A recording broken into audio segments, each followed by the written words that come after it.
Folks, today we're replacing the window regulator for this Chevy Malibu. It's a very similar process for many vehicles, so this quick video may show you how to get yours replaced. The only tools you normally need is a socket set, a flathead screwdriver, and depending on the screws your vehicle has, you may need some different screw bits in case your screws are different than the usual Phillips or flathead designs. I'll be using some torx bits for mine. The socket set I used was purchased at a Dollar Tree a few months back as an emergency socket set, so you don't need expensive tools to replace the window regulator or even to take on other easy maintenance or repairs on your vehicle. So if you can, get yourself one of these affordable socket sets from Dollar Tree because they do come in handy. I made a video a few months back on it in case you want to check it out. I did a review on the socket set. Now, some symptoms of a bad regulator are your window is grinding and making noises when moving the window up and down, if the window is moving up or down slower than it normally does, if the window is not staying in place and is moving around side by side and gets jammed up every once in a while, or if your window stays stuck at the bottom position and won't go up. Those are just a few of the symptoms of a bad regulator. Sometimes your regulator may just need an adjustment, but in my case, the regulator wire had gotten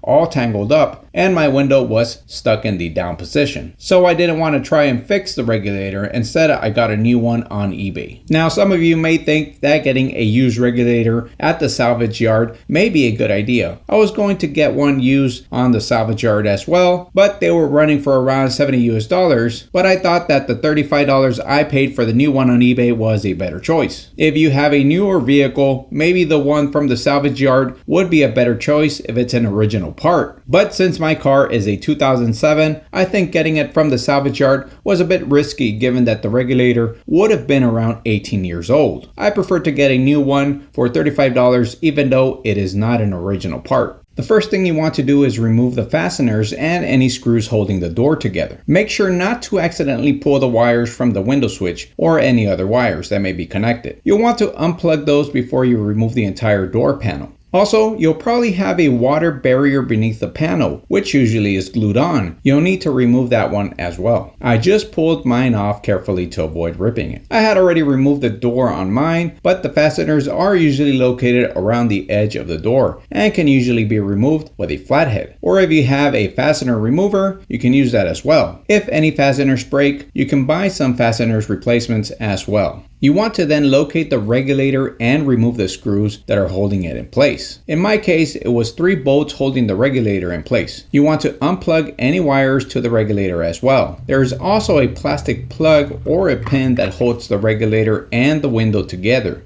You want to make sure you remove that as well. This way the window is released from the regulator. Once you remove the plug and the bolts, you can take out the regulator and replace it with the new one. You want to first make sure that before inserting the new regulator that the holes align and also that the old regulator design is identical and everything matches. This way you won't have any problems installing. I checked mine and everything matches, so I'm moving forward with the installation. If they're a perfect match, then proceed to insert the new regulator and put the bolts in and tighten them. After that, you also need to make sure to put in the plug that holds the regulator and window in place. It's a little tricky to do it, but you need to make sure to push it in the outer part of the plug first, and then you insert the center part of the plug, which causes the outer part of the plug to expand and tighten to the window. Once you tighten the regulator and the plug has been inserted, you want to plug the window controls and check to see if everything works just fine. And as you can see in this video, the regulator works just fine. This window is moving up and down without a problem. So now all that is left to do is put the rest of the door back together. You put the water shield back on first. You may need to put some tape or adhesive to it to hold it in place.